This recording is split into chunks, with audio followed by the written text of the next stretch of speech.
नमस्कार, आपण पाहताय कोकणचं नंबर 1 महाचॅनल कोकण 7 लाईव्ह. बातमीपत्रात आपलं स्वागत. सुरुवात करूया हेडलाईन्सना. सांगली मिरज उपायुक्त वैभव साबळेंना लाच प्रकरणी अटक, वेंगुर्ले जल्लोष. राणेंनी लोकप्रतिनिधी असल्याची जाणीव ठेवावी, वैभव नाईक यांची टीका. आणि म्हणून जिल्हा प्रमुखांनी पक्षप्रवेश थांबवले, केसरकरांनी सांगितलं कारण. आता पाहूया सविस्तर बातम्या. सावंतवाडी तालुक्यात सुवासिनींनी वटपौर्णिमा पारंपरिक पद्धतीने मोठ्या उत्साहात साजरी केली. परिसरात वडाच्या झाडाच्या ठिकाणी महिलांनी पूजेसाठी गर्दी केली होती. पाहूयात.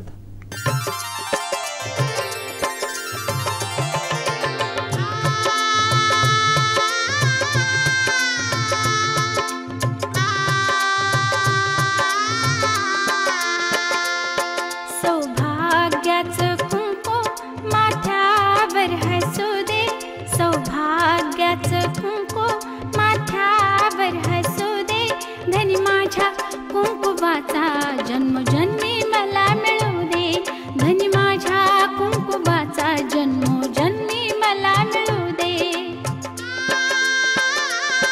सौभाग्याचं कुंकू माथ्यावर हसू दे, धनी माझ्या कुंकुमाचा जन्मोजन्मी मला मिळू दे, धनी माझ्या.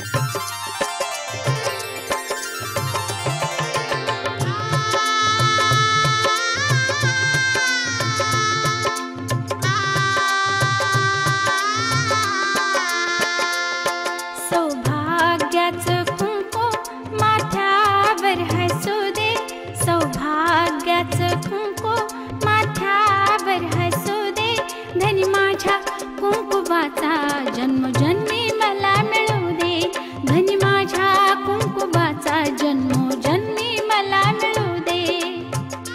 विद्युत महावितरणच्या वतीने पावसाळ्यापूर्वी करावयाची 33 कामं सुचवण्यात आली होती. त्यातील 3 कामं सुद्धा वेंगुर्ले तालुक्यात न झाल्यानं नागरिकांना वारंवार विजेच्या समस्येला सामोरं जावं लागतंय. तसंच वीज बिल एजन्सीबद्दल बऱ्याच वीज ग्राहकांच्या तक्रारी आहेत. या सर्व पार्श्वभूमीवरती सिंधुदुर्ग जिल्हा वीज ग्राहक संघटना आणि वेंगुर्ला तालुका वीज ग्राहक संघटना यांच्या वतीने आज वीज वितरण कंपनीच्या वेंगुर्ले कार्यालयात बैठक घेण्यात आली. वीज वितरण कंपनीचे कुडा सहाय्यक अभियंता गुरुदास भुजबळ यांच्याशी चर्चा केली. तर इथे आमचा आक्षेप काय आहे की बरीच लोक प्रत्यक्ष घरात जात नाही आणि तुम्ही जे ती व्यक्ती जे बिल छापतं त्याच्यावरती तो लिहितो की उपलब्ध नाही. परत आम्हाला तुम्हाला सांगावे लागते, परत मागणी कर, भीक मागतोय तुमच्याकडे आम्ही, लोकांना गरीबाला लुटू नका. एक माझी गरज नाही, तेच म्हणतोय मी. विषय काय म्हणतोय मी सांगतो ना, स्पेसिफिक ग्राहक नंबर त्यांना सरासरी बिल गेली, सरासरी कसा काढतात, अवस्था काढता येत नाही. आता आम्हाला इथे प्रयत्न करावे लागतील. रुपये सगळीकडे बातम्या येत आहेत, सगळी परिस्थिती जिल्ह्याला माहिती आहे. आता रुपये साहेब बरोबर आता त्याचे बिल आहेत ना, मी स्पेसिफिक माझ्याकडे द्या. मी जसं सरासरी बिल असेल, अवस्था काढलं असेल, जसं त्या मागच्या वर्षी त्या महिन्यात जेवढं बिल होतं तेवढं पहिल्यापासून काय होतं, गेले जो भला मोठा पाऊस झाला त्यामध्ये पूर्णपणे वेंगुर्ल्याची 4 दिवस वीज यंत्रणा ठप्प झाली होती. आणि ती ठप्प झाल्यानंतर आम्ही वेंगुर्ला तहसीलदारांच्याकडे मिटिंग घेतली. त्या मिटिंगमध्ये सगळे संबंधित विहिरी साहेब असतील, त्यांचे इंजिनियर असतील, सगळे आम्ही नागरिक हजर होतो. माजी नगराध्यक्ष काय होते सगळे हजर होते, लोकप्रतिनिधी हजर होते. त्यामध्ये अशी मागणी केली होती की वेंगुर्ल्याचा जो 4 दिवस जो वीज पुरवठा बंद राहिला त्यासाठी तुमच्याकडनं कोणतेही काम झालेलं नाही, त्याच्यामुळे हे आम्हाला वेंगुर्ला सहन करावं लागतं. हे होऊ नये. आज ही परत हीच परिस्थिती आहे की दिवसातून 25 वेळा, पुन्हा एकदा शब्दावर, दिवसातून 25 रात्रंदिवस अशी लाईट जाते. ह्याच्यामुळे लोकांना मानसिक किती त्रास सहन करावा. सगळे उद्योगधंदे ठप्प झालेत. जवळजवळ मधल्या काळामध्ये लाईट बंद, व्यापाऱ्यांचं नुकसान झालं. बरेच आईस्क्रीम सेंटर असतील, कोल्ड्रिंक सेंटर असतील, ती बंद राहिली. बऱ्याच जणांचं आईस्क्रीम वितळून गेलं. पण कुणी त्यांना माहिती आलंय की शासनाकडे किती मागणी करा, आपण कोणी मागणी केली तरी आपल्याला काय नुकसान भरपाई मिळणार नाही. परंतु ह्याचा आकडा हा मोठा प्रचंड होईल नुकसानीचा. जे छोटे मोठे उद्योजक आहेत, जे लाईटवरती अवलंबून आहेत, त्या लोकांची ह्याच्यामध्ये बरीच हेळसांड व्हायला लागली. आणि त्याच्यासाठी आजची मी काल सगळ्या अधिकाऱ्यांना सांगितलं की आम्हाला वेंगुर्ल्यामध्ये तातडीची बैठक घ्या. त्यामुळे त्यांनी आज भुजबळ साहेबांना इथं पाठवलं. त्यांच्यावर जी आमची बैठक झाली त्याच्यामध्ये असं निदर्शनास आलं की जी कामं मार्चच्या नंतर झाली पाहिजे होती, ट्री कटिंग असू देत किंवा त्या काही ज्या ठिकाणी इन्स्ट्रुमेंट खराब झाले ते बदलणं, पोल बदलणं, त्याच्या तारा बदलणं, हे जे काही जी कामं झाली ना, मग याच्यावरची कारण काय, तर असं समजतं की जवळजवळ या वेंगुर्ला जिल्ह्यासाठी 80 कोटीची ह्यासाठी तरतूद होणं आवश्यक आहे. आणि ही न झाल्यामुळे ही सगळी कामं ठप्प झाली. परंतु आजही आमची मागणी आहे की हे पैसे शासनाने तातडीने त्यांना द्यावेत. अजूनही संधी आहे. आणि ट्री कटिंग वगैरे ही जर काय झाली तर पूर्णपणे जी वेंगुर्ला कुडा लाईन आहे ती सुरळीत व्यवस्थित चालू होईल, लोकांना वीज पुरवठा सुरळीत चालू होईल. याच्यासाठी आम्ही आजची याच्यामध्ये मागणी. त्याचबरोबर जे वीज ग्राहक आहेत त्यांची चुकीची वीज आकारणी होते त्याच्या विरुद्ध पण आम्ही आज जाब विचारला. आणि आजपासून आम्हाला ह्या वीज मंडळाकडून अशी अपेक्षा आहे की जे आम्ही जेवढे काही विषय मांडले त्याची पूर्तता होईल. नाही तर आम्ही नुसतं बोलत राहतो. आम्ही यांच्याकडे गेली 2 वर्ष सतत मागण्या करतोय पण त्याचं कुठेही पूर्तता होत नाही. त्याचं आम्हाला लेखी उत्तर त्याची आज आम्ही अपेक्षा केलेली आहे. त्यामुळे आज सगळे ग्राहक समस्त वेंगुर्ल्यावर जमले होते. त्याने आपले प्रत्येकाने विषय मांडलेले आहेत. याच्या पुढे तरी किमान आज जो काय वीज पुरवठा ठप्प होत आहे तो तरी पुढे तरी थांबला पाहिजे अशी रास्त मागणी आम्ही केली. त्याच्यातून आज भुजबळ साहेबांना आश्वासन आहे ह्यांची आपण काय ज्या आम्ही मागण्या केल्या त्याची आपण लवकरात लवकर पूर्तता कसं काम करून आश्वासन दिले. सर्वप्रथम सिंधुदुर्ग जिल्हा वीज ग्राहक संघटना आणि वेंगुर्ला तालुका वीज ग्राहक संघटना यांच्या संयुक्त पुढाकाराने आजची ही बैठक आम्ही आज उपकार्यकारी अभियंता कार्यालय MSCB वेंगुर्ला इथं आज आम्ही आयोजित केलेली होती. आणि कार्यकारी अभियंता यांच्या सूचनेनुसार श्री भुजबळ हे आज या बैठकीसाठी आलेले होते. 2-3 मुद्दे आहेत की ज्यामध्ये सर्वप्रथम त्यांची एक मोठी चूक की नोव्हेंबर 2024 मध्ये जे सर्क्युलर महावितरणने काढलेलं होतं की पावसाळ्यापूर्वीची देखभाल दुरुस्ती जी कामं 33 त्यांनी सुचवलेली होती आणि जे पूर्ण महाराष्ट्रातल्या सगळ्या अधीक्षक अभियंत्यांना पाठवलेली होती त्या 33 पैकी 3 कामं सुद्धा आपल्या या वेंगुर्ल्या तालुक्यामध्ये झालेली नाहीये. वेंगुर्ल्या कार्यक्षेत्रामध्ये जवळपास 39,000 वीज ग्राहक आहेत ज्यामध्ये वेगवेगळ्या कॅटेगरी प्रमाणे सुद्धा वीज ग्राहक इथे वावरतात. त्या सगळ्यांना 50% पेक्षा जास्त लोकांना भेडसावणारा एक मोठा प्रश्न की बिलिंग एजन्सी ज्या व्यक्तीकडे दिलेली आहे त्याचं उमेश वेंगुर्लेकर असं काहीतरी नाव त्यांनी आता आम्हाला सांगितलं. तो कुडाळ बाव या गावचा रहिवासी आहे आणि त्याच्या हाताखाली इथे काही 15-20 लोकांची टीम आहे. तर या सगळ्यांबद्दल प्रचंड तक्रारी आहेत, रोष आहेत, जनप्रक्षोभ आहेत की हे घरात बसून किंवा एसीत बसून किंवा इथं कार्यालयामध्ये बसून लोकांची रीडिंग हे उपलब्ध नाही असा शेरा मारून मनमानी पद्धतीने चुकीच्या कागदांचा वापर करून जिथे त्यांची बिल छपाई ज्या वेळेला होते त्यावेळेला ज्याचं प्रत्यक्षात 40 युनिट फक्त वापर आहे त्याला 120 युनिट, 150 युनिट, 200 युनिट ज्याला 300-400 रुपये 500 बिल येतं त्याला तिप्पट आणि चौपट बिल हे ते काढून देतात. हे कशासाठी करतात तर आम्ही जो अभ्यास केलाय त्यांच्या की त्या वसुलीवरती त्यांचं कमिशन ठरलेलं असतं असं काहीतरी त्या अग्रीमेंटमध्ये नमूद आहे. तर त्या अग्रीमेंटची कॉपी आता आम्ही त्यांच्याकडे मागितलेली आहे की त्याला नेमकं पेड कसं केलं जातं. तर तशी जर काही प्रकार असेल तर महावितरण आणि संपूर्ण हे महाराष्ट्र सरकार हे आमच्या वीज ग्राहकांची लूट करते असं मी जबाबदारीने या ठिकाणी व्यक्त करतो.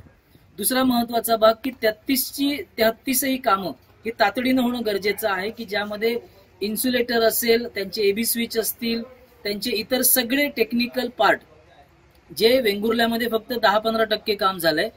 गणपतीपूर्वी जर यांच्याकडे ही कामं पूर्ण नाही झाली तर अनेक लोकांच्या घरामध्ये गणपती काळोखात बसवावा लागेल आणि ही फार संवेदनशील आणि गंभीर गोष्ट आहे. येणाऱ्या गणपतीच्या काळापूर्वी म्हणजे 27-28 ऑगस्ट पूर्वी त्यांनी ही कामं पुढच्या 15 दिवसात, महिन्याभरात करून घ्यावी. त्यांची जी कंत्राटदार 3 नेमलेले आहेत त्यांचंही चुकीचं काम आणि त्यांच्याबद्दलही बऱ्याच तक्रारी ह्या सगळ्या नागरिकांच्या मनात आहे. वारंवार लेखी अर्ज देऊनही त्याचं पत्रव्यवहार किंवा उत्तर दिलं जात नाहीये. आमचे जे तालुकाध्यक्ष आहेत त्यांनी जानेवारीमध्ये एक पत्र दिलेलं होतं त्याचंही उत्तर अद्यापपर्यंत आलेलं नाहीये.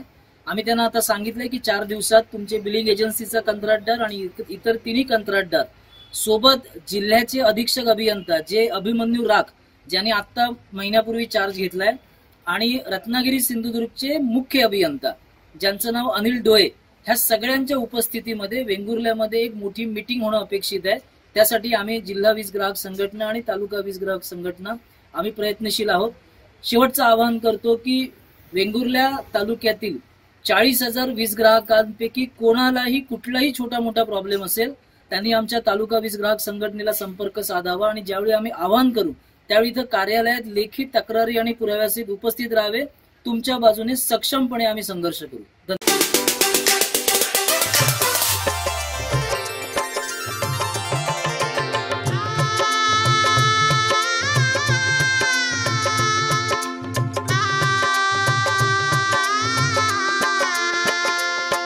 सौभाग्याचं कुंकू माथ्यावर हसू दे, सौभाग्याचं कुंकू माथ्यावर हसू दे, धनी माझ्या कुंकुवाचा जन्मोजन्मी मला मिळू दे, धनी माझ्या कुंकुवाचा जन्मोजन्मी मला मिळू दे.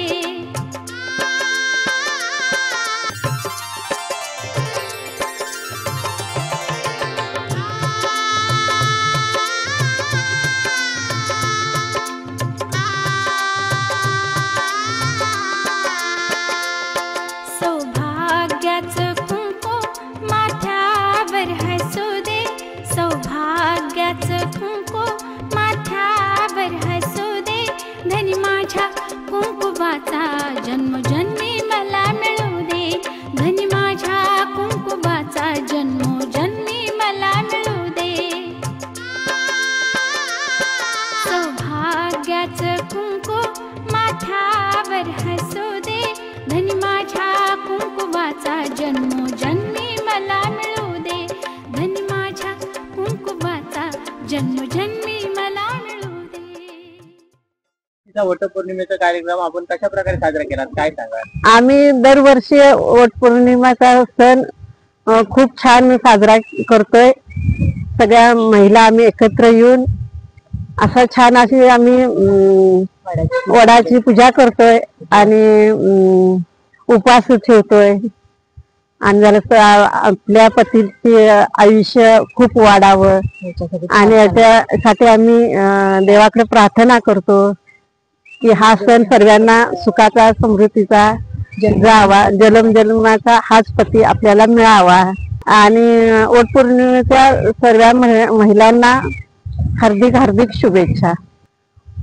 महादेवाच्या पिंडीला बेल घालते वाकून, उत्तमरावांचं नाव घेते सर्वांचा मान राखून.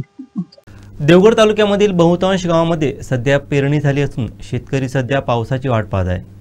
मृग नक्षत्र 8 जूनला सुरू झालं असून शेतकरी पाऊस कधी बरसणार याकडे डोळे लावून बसला आहे.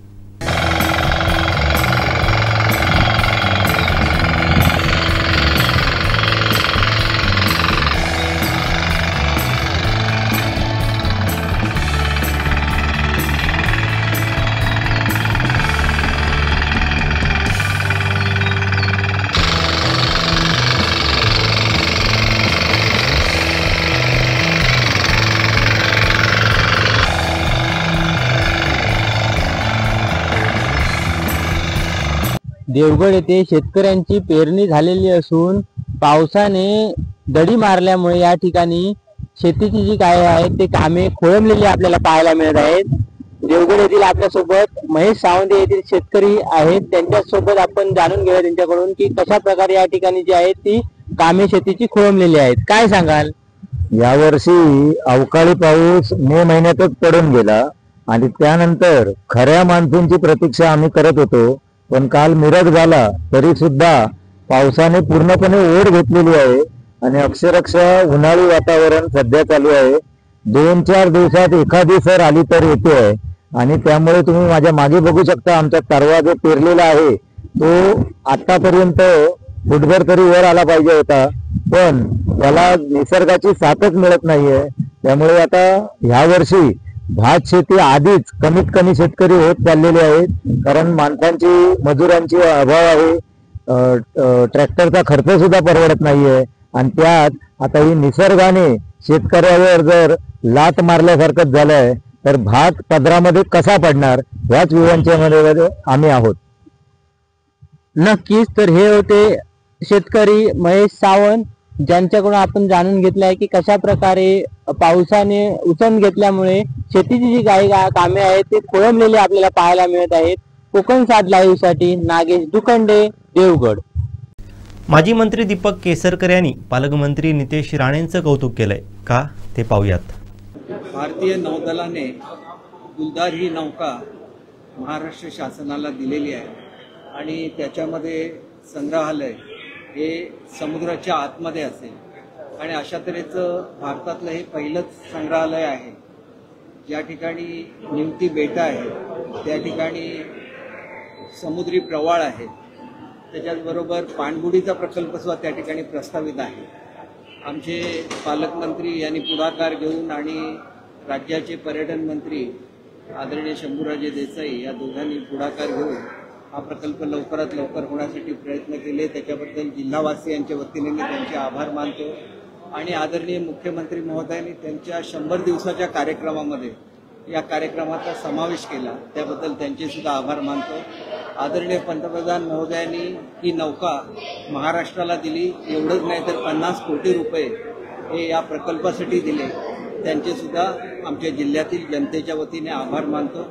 आमच्या पालकमंत्र्यांनी लवकरात लवकर हा कार्यक्रम व्हावा या दृष्टीने सर्व त्याचं जे तांत्रिक बाबी असतात त्याची पूर्तता केली, त्याच्याबद्दल आदरणीय राणेसाहेबांचे सुद्धा आभार. भारतीय नौदलानं दिलेल्या गुलदार नौकेत संग्रहालय समुद्राच्या आतमध्ये असेल, त्यामुळे जगभरातील पर्यटक सिंधुदुर्गाकडे येतील अशी अपेक्षा मंत्री नितेश राणेंनी व्यक्त केली आहे. पाहूयात. केसरकर साहेब म्हटले की पर्यटनाच्या दृष्टिकोनातून आणि जलपर्यटनाच्या दृष्टिकोनातून हा फार मोठा प्रकल्प आमच्या सिंधुदुर्गामध्ये येतोय. त्यांनी मोठ्या मनाने मला श्रेय दिलं असलं तरी पुढाकार जे ते मंत्री असताना त्यांनी ह्या गोष्टीची सुरुवात केली, पाठपुरावा केला. आता बंदर खात्याकडे जे काही परवानग्या होत्या ते आमच्या माध्यमातून केला गेला. आमच्या सगळ्या जणांचं, कोकणातले जेवढे आम्ही लोकप्रतिनिधी आहोत त्या सगळ्या जणांचं उद्दिष्ट जेवढं आहे की आमच्या इथे पर्यटनाच्या माध्यमातून रोजगार वाढला पाहिजे, आमचं पर्यटन वाढलं पाहिजे आणि त्यामुळे हा प्रकल्प जो आता जगभरातला पर्यटक आमच्या निवती, आमच्या वेंगुर्ला, आमच्या सिंधुदुर्गामध्ये येईल आणि त्यामुळे मोठ्या प्रमाणामध्ये आर्थिक उन्नती होईल आणि पर्यटनाला मोठ्या प्रमाणामध्ये चालना भेटेल. एक्झॅक्ट नेमकं त्या प्रकल्पामध्ये काय असणार त्या बाबतीचं एक वेगळं प्रेझेंटेशन लवकरच आम्ही सगळे तुमच्या समोर आम्ही घेऊन येणार आहोत. तळेरे कोल्हापूर राष्ट्रीय महामार्गाच्या काँक्रिटीकरणाच्या कामासाठी केलेल्या खोदाईमुळे तळेरे वैभववाडी मार्गावरील काही ठिकाणी चिखल झाला. त्यामध्ये तळेरेपासून 1 किलोमीटर अंतरावरती पूर्णतः रस्ता चिखलमय झालाय. वाहन चालकांना या प्रकाराचा मनस्ताप सहन करावा लागतोय. पाहूयात.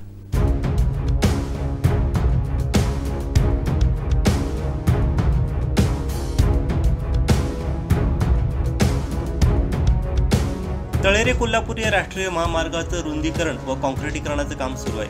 यामध्ये वैभववाडी तालुक्यातील बरंचसं काम पूर्ण होत आलंय. मात्र कणकवली तालुक्यातील तळेरे ते नाधवडे पर्यंतच्या रस्त्याचं काम होणं बाकी आहे. या कामाची प्राथमिक सुरुवात झाली.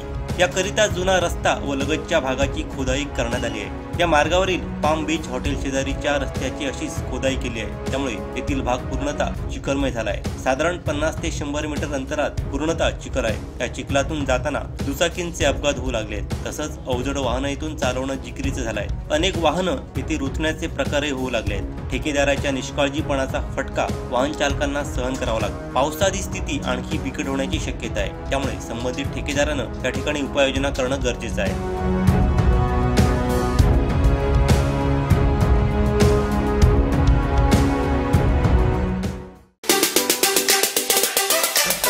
मी दीपक भोपाल माने, MTDC प्रादेशिक अधिकारी, पर्यटन विभाग, कोकण डिव्हिजन. सध्या चर्चेत असलेल्या सिंधुदुर्ग जिल्ह्यातील INS गुलदार म्हणजे निवृत्त युद्धनौके नौकेबाबतचा पर्यटन प्रकल्पाबद्दल थोडीशी माहिती देतो. सदरची बोट ही डिसेंबर 1985 मध्ये भारतीय नौदलाच्या ताफ्यामध्ये पोलंडवरून आयात करण्यात आलेली आहे आणि ती रुजू झाली आहे असं आपल्याला म्हणता येईल. 1985 ते 2 फेब्रुवारी 2024 पर्यंत या नौकेने आपल्या नौकेने देशसेवेचे कामकाज केलेले आहे. या बोटीची लांबी जवळजवळ 83 मीटर आहे. या बोटीची ड्राफ्ट आहे तो जवळजवळ 3 मीटर आणि जी डेप्थ आहे ती 5 मीटर अशी आहे. या बोटीचं वजन जवळजवळ 1120 टन इतके आहे. या बोटीवर देशसेवेचे कामकाज करणाऱ्या जवानांसाठी हेलिपॅड आहे. तसेच या जवानांच्या साठी अंतर्गत सोयीसुविधा या बोटीमध्ये देखील आहेत. अंतर्गत सोयीसुविधेबद्दल बोलायचे झाले तर अत्याधुनिक रडार सिस्टीम असेल, या जवानांना काही प्रशिक्षणाच्या किंवा मीटिंग्स असतील याच्यासाठी क्लासरूम्स असेल, यांच्यासाठी भोजन व्यवस्था असेल, याच्यासाठी भोजन व्यवस्थेचा सेपरेट रूम, हे सर्व हे नौकेच्या अंतर्गत भागामध्ये आहे. या सर्व अंतर्गत भागांचे आम्ही एक जमिनीवर म्युझियम तयार करण्याचं प्रयोजन हे आमच्या वरिष्ठांनी बोलून दाखवलं आणि त्या पद्धतीनं आमची कारवाई सुरू आहे.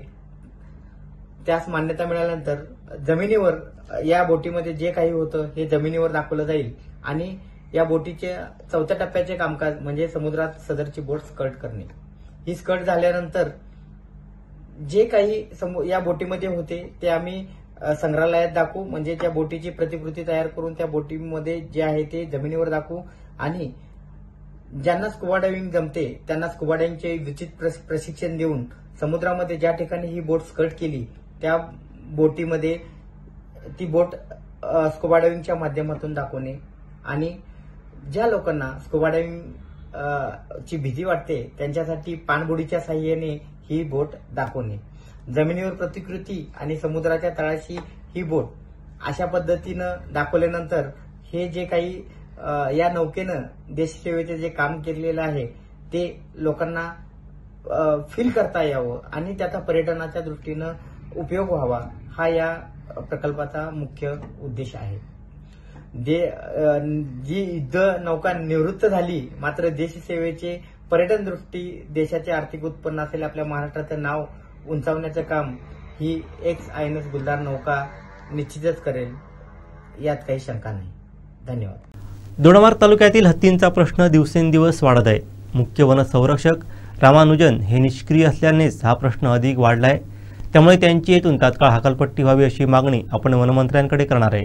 या ठिकाणी हत्तींबरोबरच वन्य प्राण्यांचा प्रश्न वाढत असताना त्यावर आळा आणण्यापेक्षा येथील कात व्यावसायिक तसंच अन्य व्यावसायिकांना त्रास देण्याच्या कामात व्यस्त आहेत.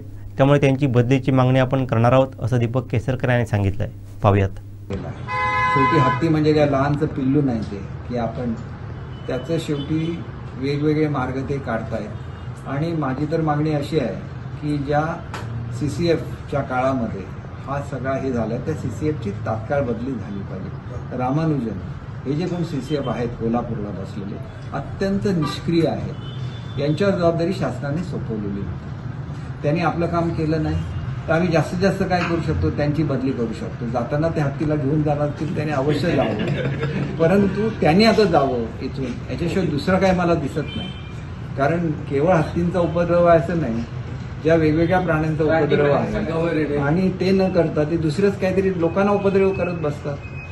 इथल्या सगळ्या त्यांनी काताच्या भट्ट्या बंद करून टाकल्या, म्हणजे लोकांना उपद्रव करणं, इथले धंदे बंद पाडणं आणि त्याच्याबरोबर आपलं जे कर्तव्य आहे हत्तीला पकडणं, गव्या रेड्यांना पकडणं, माकडांचा बंदोबस्त करणं, यातलं कुठलीच कामं ते स्वतः करत नाहीत.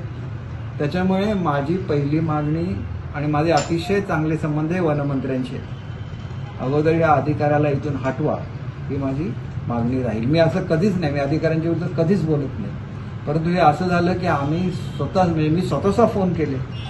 शेवटी नागपूरवरून ऑर्डर आणायला लागतं आम्हाला आमच्या काताच्या वगैरे भट्ट्या सुरू करायला आणि हत्तीचं जर त्यांनी स्वतः येऊन इथं पाहणी केली, त्यांच्यावर जबाबदारी सोपवली, त्यांच्या अध्यक्षतेखाली कमिटी नेमली शासनाने, काय केलं त्यांनी? काहीच नाही केलं. आणि त्यावेळी स्वतः करत नाही, इथल्या DFOला ऑर्डर देत नाहीत काम करण्याच्या. अशा परिस्थितीमध्ये असे अधिकारी इथं राहिले तर हत्ती तुम्हाला त्रास देणार, मला त्रास देणार आणि लोक शेवटी आपल्याला निष्क्रिय म्हणणार. आम्ही कमिट्या करून घ्यायच्या आम्ही अधिकाऱ्यांच्या, ते अधिकाऱ्यांनी काम नाही करायचं, अशी परिस्थिती आहे या ठिकाणी. सर्वे हा करायला शासनाने मुख्यमंत्र्यांनी स्वतः निर्देश दिलेले आहेत. शक्तीपीठ महामार्ग हा गेळीपासून भुयारी असणार आहे, त्यामुळे जंगल नष्ट होण्याचा प्रश्न देणार नाही अशी माहिती माजी मंत्री दीपक केसरकर यांनी दिली आहे. पाहूयात. एखादी मागणी करताना लोकांना हे सुद्धा माहिती नसतं. तर सावंतवाडीमधून हायवे गेला, किती लोकांना माहिती आहे? सावंतवाडीमधून जो नवीन नॅशनल हायवे आहे जो संकेश्वरवरून येतो आणि संकेश्वरवरून सावंतवाडी मार्गे तो इन्सुली मार्गे बांदा असा तो आता जोडला गेलेला आहे ऑलरेडी. त्याचं काम सुद्धा झालं, त्याच्यावर डांबरीकरण झालं, हे सगळं झालं. पण किती लोकांनी त्याचं कौतुक केलं? शेवटी मागणी करताना प्रत्येकजण करतो की सावंतवाडीमधून हायवे बाहेरून गेला म्हणून सांगतात. मग आता हा दुसरा हायवे सावंतवाडीमधून गेला, त्याला कौतुक करायला कोण पुढे आलं नाही. असं एक म्हण आहे, महाफलेषु कदाचन. त्याच्यामुळे काम करणं हे आपलं कर्तव्य आहे. कोणी त्याचा निंदा वंदा ह्याचा काही संबंध नसतो, परंतु जे लोक ह्याचं भांडवल करत होते त्यांना उत्तर हे आपण आपल्या कृतीतून द्यायला लागतो. त्याप्रमाणे सावंतवाडीमधून हायवे आता गेलेला आहे. त्या हायवेच्या माध्यमातून त्या हायवेचा ज्यावेळेला विकास होईल, ते काही टप्प्याटप्प्याने काम होतं, एका वेळेला काही काम होत नाही. आता माडखोलपर्यंत झालेलं आहे हे. आता इन्सुलीपर्यंतचा जो टप्पा आहे, इन्सुलीचं सुद्धा काही काम झालेलं आहे. मी त्याविषयी आलो ते बघितलं मी. साईड पट्ट्या वगैरे व्हायच्या आहेत, तर त्या साईड पट्ट्या सुद्धा हळूहळू होणार सगळ्या. एकदा हायवे झाल्यानंतर त्याचं सगळं होतंच. परंतु आमचा प्रयत्न असा आहे की जो शक्तिपीठ महामार्ग जातो हा थेट गोव्याला जोडला जातो. तर या संदर्भात मी महाराष्ट्राचे उपमुख्यमंत्री आणि ह्या खात्याचे मंत्री आदरणीय एकनाथ शिंदे साहेबांना निवेदन दिलेलं आहे की ज्याप्रमाणे समृद्धी महामार्ग हा वाढवण बंदराला जोडला गेला, त्याप्रमाणे हा शक्तिपीठ महामार्ग हा रेडीला जोडला गेला पाहिजे. महाराष्ट्रातल्या बंदरांना महाराष्ट्राचा व्यापार वाढण्यासाठी त्याचा उपयोग झाला पाहिजे, हे माझं ठाम मत आहे.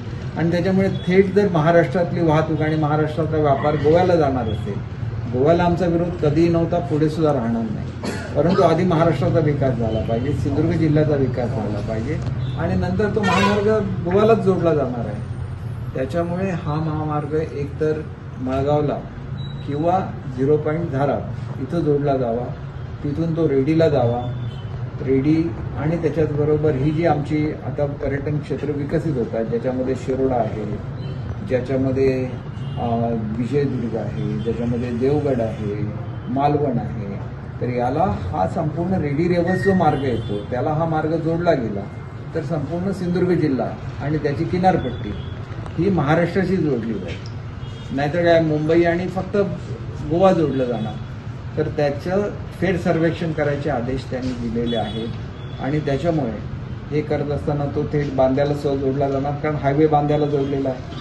तरी हायवेला तो एक जोडला जाईल आणि त्याच्याचबरोबर रेडी रेवस मार्गाला जोडला जाईल आणि त्याच्यामुळे पर्यटनदृष्ट्या सिंधुदुर्ग जिल्ह्याचं क्रांती घडणारं हे पाऊल ठरेल. आता त्याचा संपूर्ण सर्वे व्हायचा आहे आणि सर्वे झाल्यानंतर आता मी मुख्यमंत्री महोदयांची भेट मागितलेली आहे. त्या भेटीमध्ये त्यांचं अभिनंदन करणार आहे की वाढवण बंदराला त्यांनी समृद्धी महामार्ग जोडत आहे.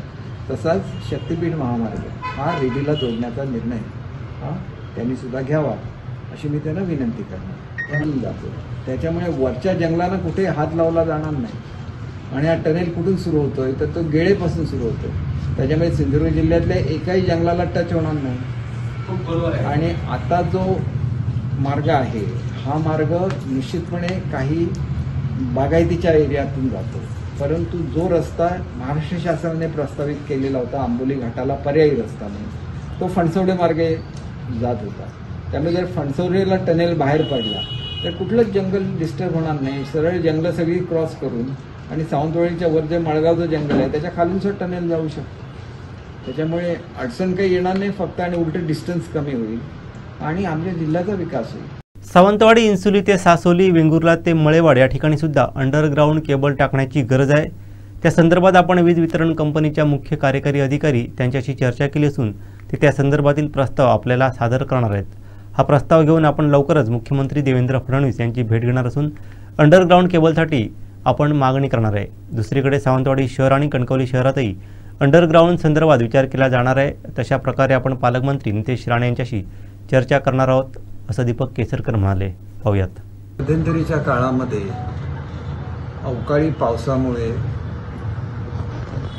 मोठ्या प्रमाणात विजेच्या समस्या या सिंधुदुर्ग जिल्ह्यामध्ये आणि विशेषतः सावंतवाडी तालुक्यातील सावंतवाडी, दोडामार्ग, वेंगुर्ला या 3 तालुक्यामध्ये निर्माण झालेल्या होत्या. एकंदरीतच या किनारपट्टीवर सातत्याने येणारी वादळं लक्षात घेऊन किनारपट्टीवर अंडरग्राऊंड केबल ही घालण्याची व्यवस्था केली आणि ते काम चालूसुद्धा आहे. त्याच्यामुळे पुढच्या काळामध्ये वेंगुर्ला शहर, मालवण शहर, देवगड शहर वगैरे जी किनारपट्टीवरची शहरं आहेत याचा लाभ होईल. परंतु जी आतमध्ये शहरं आहेत, विशेषतः हा सावंतवाडी आहे जे जिल्ह्यातलं सगळ्यात मोठं शहर आहे, इथून इन्सुलीपर्यंत अंडरग्राऊंड केबल टाकण्याची आवश्यकता आहे. त्याच्याचबरोबर इन्सुलीपासून सासोलीपर्यंत अंडरग्राऊंड केबल टाकण्याची आवश्यकता आहे. त्याच्यानंतर वेंगुर्ला ते मळेवाड ही सुद्धा अंडरग्राऊंड केबल टाकण्याची आवश्यकता आहे. तर सतत 2-2, 4-4 दिवस जो वीज पुरवठा खंडित होतो याला कुठेतरी आळा बसू शकेल. या संदर्भात माझी सविस्तर चर्चा ही महाराष्ट्र राज्य विद्युत महामंडळाच्या एक्झिक्युटिव्ह इंजिनियर आणि त्यांच्या संपूर्ण टीमशी झालेले आहे. उद्या सकाळपर्यंत ते माझ्याकडे प्रस्ताव देतील. हा प्रस्ताव माझी येत्या 1-2 दिवसामध्ये आदरणीय मुख्यमंत्री महोदयांच्या भेटीची मी वेळ मागितलेली आहे. त्याला हा प्रस्ताव आदरणीय फडणवीस साहेबांना देण्यात येईल, जेणेकरून केवळ हाच भाग नाही तर याच्याचबरोबर सावंतवाडी आणि कणकवली ही 2 शहरं ही अंडरग्राऊंड वीज यंत्रणेपासून वंचित राहिलेली आहे. त्याला ही यंत्रणा देण्याची गरज आहे. आणि त्याच्याचबरोबर जिल्ह्यामध्ये अन्यत्र कुठे, जसं आता कुडाळ आतमध्ये आपण कुडाळला हे मेन वाहिन्या गेलेल्या आहेत, त्याच्यामुळे तिथेही अडचण मोठ्या प्रमाणात येण्याची शक्यता नाही. परंतु वैभववाडीसारखा लांबचा भाग आहे, त्यामुळे त्या संदर्भात सुद्धा हा विचार पालकमंत्र्यांशी बोलून निश्चितपणे आपल्याला ह्याच्यावर विचार करता येईल. आणि अंडरग्राऊंड केबल जर झाल्या तर लोकांना जो त्रास पावसाळ्यामध्ये, या पावसात काय लगेच ते होऊ शकत नाही, परंतु पुढच्या सीझनपासून नियमित विद्युत पुरवठा हा होऊ शकेल. आपण एकंदर जवळजवळ 39 बंगलो मंजूर केलेले आहेत सिंधुदुर्ग जिल्ह्यामधल्या व्यावसायिकांसाठी. त्याच्या संदर्भात सुद्धा मीटिंग झाली. त्या संदर्भात त्यांच्या ज्या अडचणी होत्या, त्यांना भरावा लागणारा डेव्हलपमेंट टॅक्स, त्याच्यानंतर त्यांच्या परवानग्या, या सगळ्याच्या संदर्भात मुख्य कार्यकारी अधिकारी यांच्या उपस्थितीमध्ये बैठक झाली आणि या बैठकीमध्ये ह्या सगळ्यांचं निराकरण करण्यात आलेलं आहे. त्याच्याचबरोबर या कॉटेजेस उभारत असताना त्यांना जे टेम्पररी कनेक्शन द्यावं लागेल त्याबद्दल सुद्धा MSEBशी चर्चा झाली आणि MSEBने या संदर्भात लवकरात लवकर त्यांना हे उपलब्ध करून देण्याचं मान्य केलेलं आहे. या संदर्भात तनपुरे साहेबांशी लवकरच त्यांची भेट होईल आणि त्यानंतर या सर्व प्रकल्पांना तात्पुरता वीज पुरवठा उपलब्ध करून देण्यातच येईल. परंतु नंतर त्यांना 3 महिन्यानंतर जो परमनंट पुरवठा लागणार आहे त्याचं स्वनियोजन हे MSEB मार्फत जिल्हा परिषदेशी संपर्क साधून करण्यात येईल. अशा तऱ्हेची राबवण्यात येणारी ही कदाचित भारतातली एकमेव स्कीम आहे. पुढच्या काळामध्ये ही स्कीम अधिक लोकांपर्यंत आपल्याला पोचवता येईल आणि हे बंगले चालवण्याच्या संदर्भात ताज ग्रुपबरोबर बोलणी चालू आहेत आणि ही यशस्वी झाली तर मग हे एक आगळं वेगळं उदाहरण हे जनतेपर्यंत जाऊ शकेल. सावंतवाडी तालुक्यातील आरोग्याच्या प्रश्नाबाबतही आपण सकारात्मक असून लवकरच आपण जिल्हा शल्यचिकित्सक व संबंधित अधिकाऱ्यांशी बैठक घेणार आहोत. तसंच सावंतवाडी उपजिल्हा रुग्णालयामध्ये फिजिशियन मेळाव्यासाठी आपली आग्रही मागणी आरोग्यमंत्र्यांकडे राहणार आहे. येत्या आठवड्यात हा प्रश्न मार्गी लागेल. ज्याप्रमाणे या ठिकाणी डायलिसिसची सुविधा देण्यात आली तसंच सुविधा वेंगुर्ला आणि दोडामार्ग येथेही सुरू करण्यात येणार आहे. येथे येणाऱ्या डॉक्टरांना अतिरिक्त वेतन CSR फंडातून देण्यासाठी आपला प्रयत्न राहणार आहे. तरी DY पाटील हॉस्पिटलशी आपला करार आहे. त्याचे पोस्ट ग्रॅज्युएशन करणारे सगळे डॉक्टर्स इथं आहेत. असं ब्लँक स्टेटमेंट करण्यात काय अर्थ नसतो. 2 ऐका ना तुम्ही, त्याच्यानंतर 2 अरे असे नाच मुलं, पण ती MBBS झालेली आहे, ती आता MS म्हणून बाहेर पडणार, त्याला सुपर स्पेशालिस्ट म्हणून ती जाणार दुसऱ्या हॉस्पिटलमध्ये. मग ती तुम्हाला सुपर स्पेशालिटी असलेली मुलं उपलब्ध झालेली आहेत. शेवटी डॉक्टर हे आपोआप निर्माण करता येत नाही, ते त्यांना ते क्वालिफिकेशन मिळायला लागतं. 2 नवीन डॉक्टर आम्ही दिलेले आहेत आता, म्हणजे सुपर स्पेशालिटीवाले 2 डॉक्टर दिले आहेत आणि त्याच्याशिवाय फिजिशियनची मागणी केली आहे. या जनरल बदल्यामध्ये आपल्याला फिजिशियन सुद्धा मिळणार आहे ना. आम्ही तर त्याचे प्रयत्न करतो. त्याच्या मीटिंग झालेल्या लोकांना माहिती नसतं. मीटिंग मुंबईला होतात ना. आम्ही हे करत नाही, प्रसिद्धी करत नाही, याचा अर्थ काम करत नाही असं बिलकुल नाही. एक गोष्ट सांगतो की शेवटी आपण प्रयत्न केला पाहिजे. डॉक्टरच्या संदर्भात थेट भरतीची प्रक्रिया सुद्धा मी ज्यावेळेला पालकमंत्री होतो त्यावेळेला सिंधुदुर्गामध्ये सुरू केली. आज सुद्धा ते ऑप्शन उपलब्ध आहेत ना. तुमच्याकडे जर डॉक्टर्स असतील तर मी थेट आणा इंटरव्ह्यूला, त्यांना थेट अपॉइंटमेंट मिळणार. ती व्यवस्था सिंधुदुर्ग जिल्ह्यासाठी कायम आहेच. आणि मी काही वेळेला असं सुद्धा म्हटलं होतं की जसं गडचिरोलीला वगैरे केलं जातं तसं एक्स्ट्रा पेमेंट हे मायनिंग फंडमधून त्या डॉक्टरना दिलं तर काही डॉक्टर येऊ शकतात. तर त्यांनी तशी तयारी दाखवली तर तो प्रस्ताव सुद्धा शासनाकडे मूव्ह करायची माझी तयारी आहे. त्याची बैठक आपण ठेवलेली आहे आरोग्य मंत्र्यांच्या बरोबर. ती पुढच्या आठवड्यामध्ये ही बैठक होईल आणि त्याच्यामध्ये सर्व बाबींचा सांगोपांग विचार होईल. सिंधुदुर्ग जिल्ह्याचा एकट्याचा प्रॉब्लेम आहे असं नाही, रत्नागिरी जिल्ह्यामध्ये सुद्धा हाच प्रॉब्लेम आहे. कोकणामध्ये कोण यायला तयार होत नाही, तर त्यांना जो मायनिंग फंड असतो त्याच्यामधून गडचिरोलीसारख्या जिल्ह्यामध्ये अतिरिक्त वेतन दिलं जातं. असं दिलं तर ते आले पाहिजेत ना. आपण नुसतंच म्हणायचं आम्ही अतिरिक्त वेतन देतो आणि कोण आलं नाही तर मग काय करणार.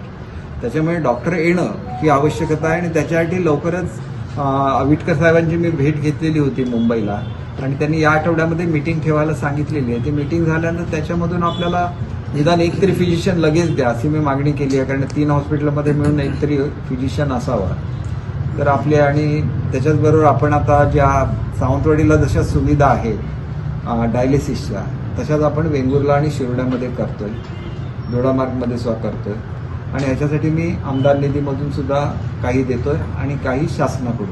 अशा करून सगळीकडे आपण डायलिसिसच्या सुविधा. जर गेल्या वेळेला आपण काय केलं होतं, मी ज्यावेळेला शिक्षण मंत्री होतो त्यावेळेला गावागावामध्ये अधिकारी पाठवले होते आणि तिथल्या तिथं दाखले देण्याची व्यवस्था केलेली होती. मी नवीन शिक्षण मंत्र्यांना सांगेन आणि हीच पद्धत पुन्हा एकदा कोकणामध्ये, कारण इथे डोंगराळ भाग असतो, लोक येऊ शकत नाही तालुक्याच्या ठिकाणी. आता शेतीची कामं सुरू झालेली आहे, त्यावेळी ही मोहीम करायला मी प्रांतांना वगैरे सांगेन. काय होतं बघा, मध्यंतरी मी सुद्धा माझ्या आजारपणामुळे जास्त फिरू शकत नव्हतो, परंतु आपण प्रश्न विचारताना फक्त डॉक्टर आणून द्या, पदं आहेत, कोण आणून कोण देणार डॉक्टर.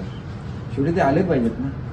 डॉक्टर हे काय झालेलं आहे की आता मेडिकल कॉलेजेस झाली, मोदी साहेबांनी पुढाकार घेतला, तोपर्यंत मेडिकल कॉलेजेसच नव्हते ना आपल्याकडे.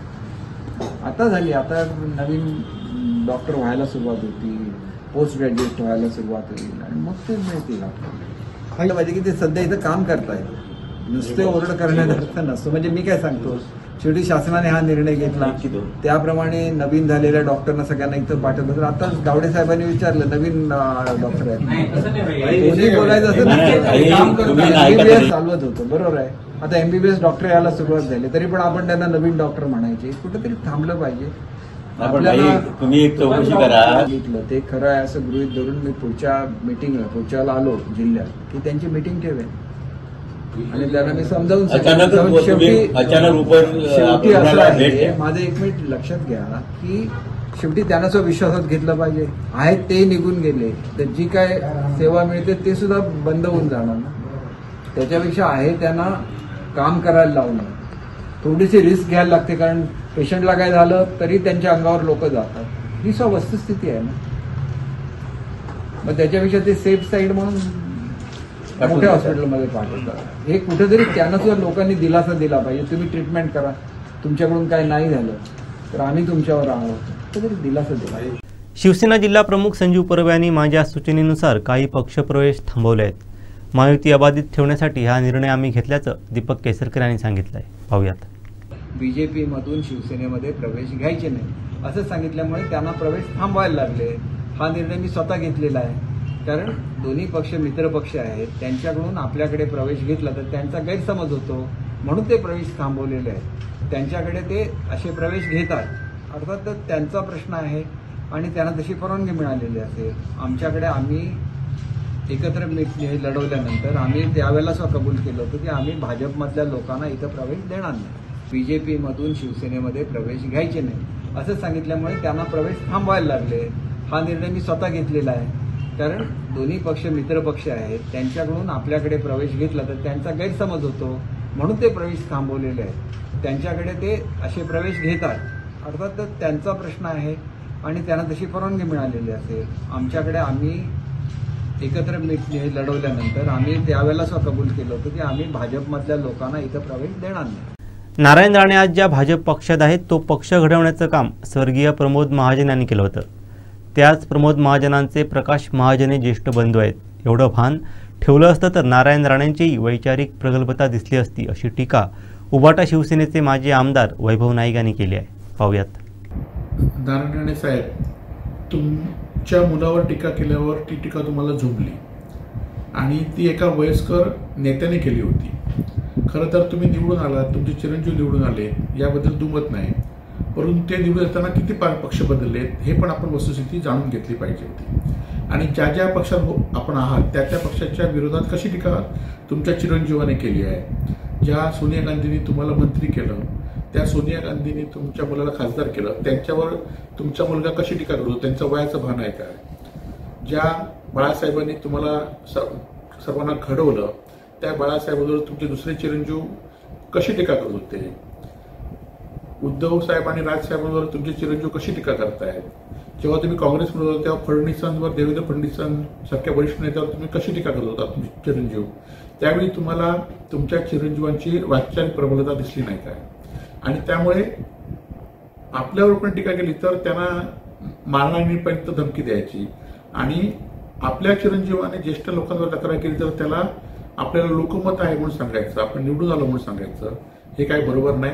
आणि त्यामुळे खरं तर आपण लोकप्रतिनिधी आहात आणि त्यामुळे आपण अशी मारामारीची सारखी ज्या प्रमोद महाजनने शिवसेना भाजप युती घडवण्यासाठी मोठं काम केलं आणि ज्या भारतीय जनता पार्टीमध्ये आता आपण आहात ती महाराष्ट्रात घडवण्याचं काम खरं तर प्रमोद महाजनांनी केलं. ते जाऊन दे, पण प्रमोद महाजनचे चिरंजीव बंधू म्हणून आज महाजनेकडे पद असेल पद नसेल ते निवडून आले नसतील, परंतु प्रमोद महाजनांचे ते ज्येष्ठ बंधू आहेत. एवढं भान ठेवून तरी तुम्ही केलं असतं तर ती तुमची वैचारिक प्रवृत्ता राहिली असती. सांगली मिरज महानगरपालिकेचे उपायुक्त वैभव साबळे यांना लाच प्रकरणी लाचलुचपत प्रतिबंधक विभागानं नुकतीच अटक केली आहे. त्यांच्यावर शहरातील 24 मजली इमारतीला परवानगी देण्यासाठी 10 लाखांची लाच मागून 7 लाखांवरती तडजोड केल्याचं निदर्शनास आलं आहे. दरम्यान या कारवाईचे पडसाद वेंगुर्ले शहरातही उमटले आहेत. वेंगुर्ले शहरात काही नागरिक, व्यापारी व सामाजिक कार्यकर्त्यांनी फटाके वाजवून व पेढे वाटून या कारवाईचे अभिनंदन केलं आणि स्वागत केलं. वैभव साबळे यांनी वेंगुर्ले शहरात मुख्याधिकारी म्हणून काम पाहिलं होतं. त्यावेळी त्यांनी शहरातील नागरिक, व्यापारी यांना प्रचंड त्रास दिल्याचा आरोप यावेळी उपस्थितांनी केला आहे.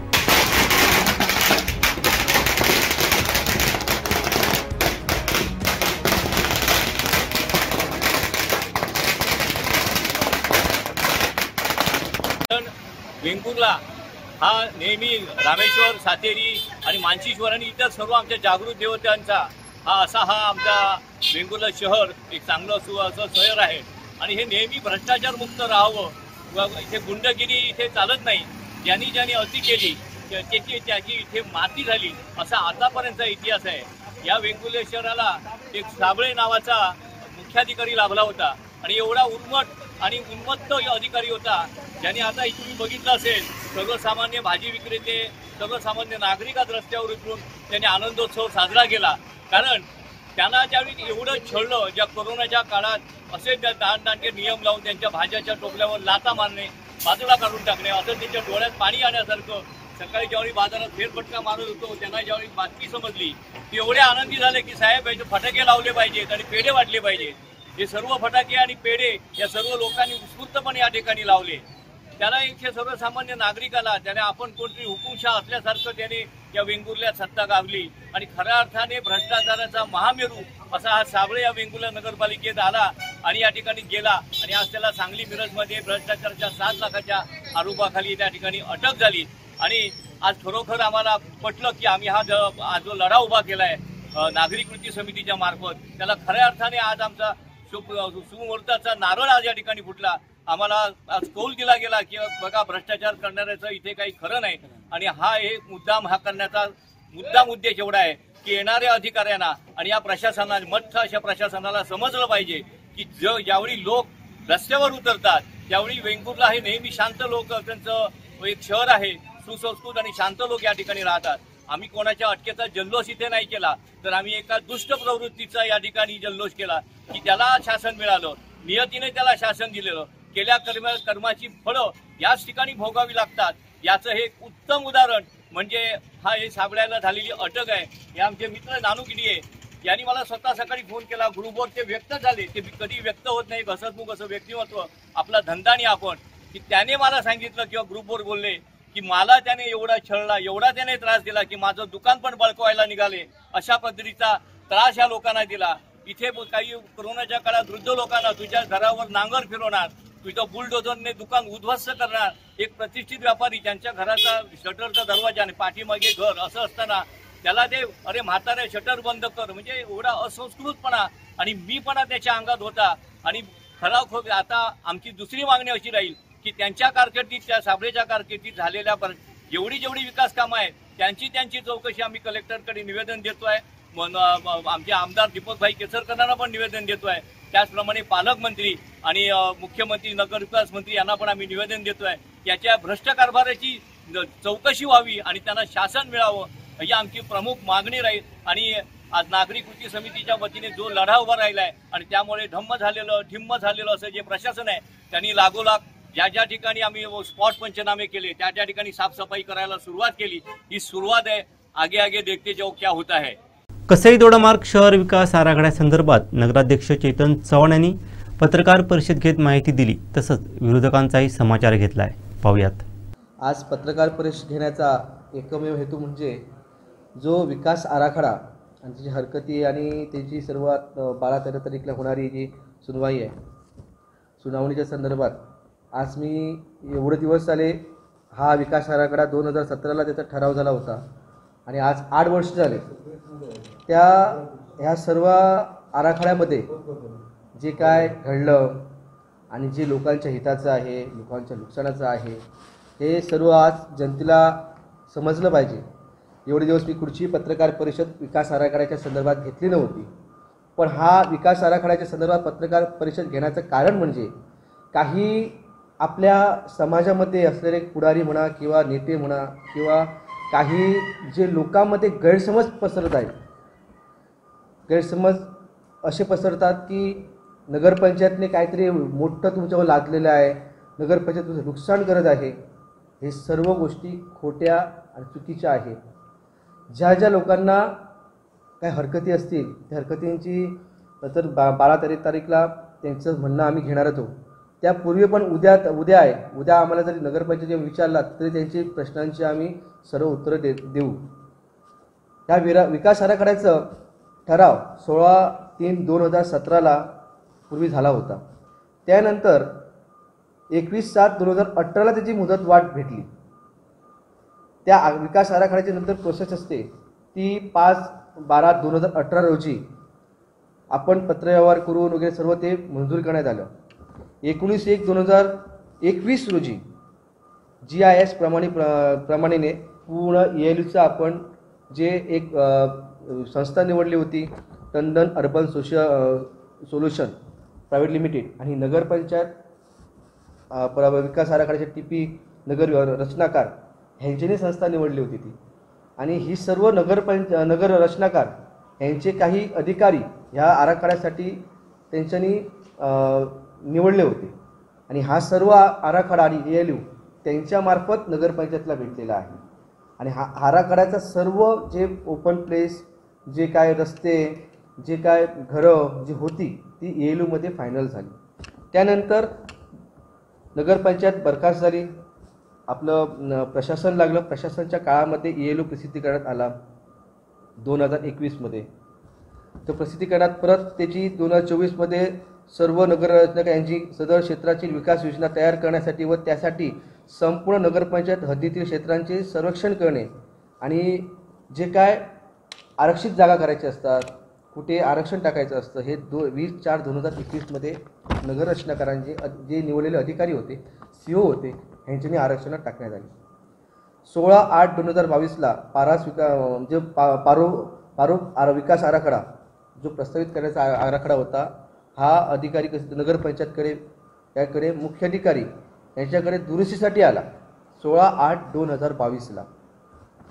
नगरपंचायत कसे दोनामागची विशेष सभा जो सर्व प्रोसेस झाल्यानंतर जे आमच्या लक्षात आलं की हा विकास आराखडा जर फायनलाइज झाला तर आपल्या काही लोकांची नुकसान होऊ शकतात. त्यामुळे मी विशेष सभा ठराव क्रमांक म्हणजे ती यासाठी एका वेळ या विकास आराखडे ठराव जे आपण घेण्यासाठी 28/7/23ला आपण ती ठराव घेतला होता व त्यानंतर परत नगरपंचायत सर्व सदस्यांना विचारून 6/2/2024ला पारू विकास आराखडा योजनेनंतर बदल सुचविले. 2 सभा घेतल्या तिथे बदल सुचविले आणि 11/3/2024 पारू विकास आराखडा प्रसिद्धीसाठी मंजुरी देण्यात आली 11/3/2024ला. 12/3/2024 रोजी जो आराखडा आहे हा आराखडा राज्यपत्रात जो आपण गॅझेट म्हणतो तो करून आपण लोकांना जो प्रसिद्ध केला आणि प्रसिद्ध केल्यानंतर 30 दिवसाची मुदत लोकांना हरकती घेण्यासाठी दिली आणि ह्या 30 दिवसानंतर ज्यांची जी लोकांची हरकतीचं म्हणणं असतं काय त्यांचे बदल करायचे असतात नागरिकांचे सुनावणीसाठी 12-13 हे 2 दिवस आम्ही निवडलेले आहेत आणि प्रत्येकांना तशी पत्रव्यवहार पण गेलेले आहेत. ज्या पत्रामध्ये त्यांचा ॲड्रेस टाकून दिला त्या ॲड्रेसवर पत्रव्यवहार केलेले आहेत. काहींना व्हॉट्सअपवर पण पत्र पाठवलेली आहेत आणि हरकती जे आले ते 12-13 हरकतींचा सर्वांचे विषय होणार आहे. पण त्यातपूर्वी एक सांगू इच्छितो की ह्या आराखड्यामध्ये प्रशासन काळामध्ये जो आराखडा पूर्णत्वात आला होता ते नंतर आपल्याला आला. शेवटी ठळक घडामोडी पुन्हा एकदा. सांगली मिरज उपायुक्त वैभव साबळेंना लाच प्रकरणी अटक, वेंगुर्ले जल्लोष. राणेंनी लोकप्रतिनिधी असल्याची जाणीव ठेवावी, वैभव नाईक यांची टीका. आणि म्हणून जिल्हा प्रमुखांनी पक्षप्रवेश थांबवले, केसरकरांनी सांगितलं कारण. बातमीपत्रात वेळ झाली ते थांबण्याची. पाहत राहा बदलत्या कोकणचा बुलंद आवाज. कोकणचं नंबर 1 महाचॅनल कोकण 7 लाईव्ह. धन्यवाद.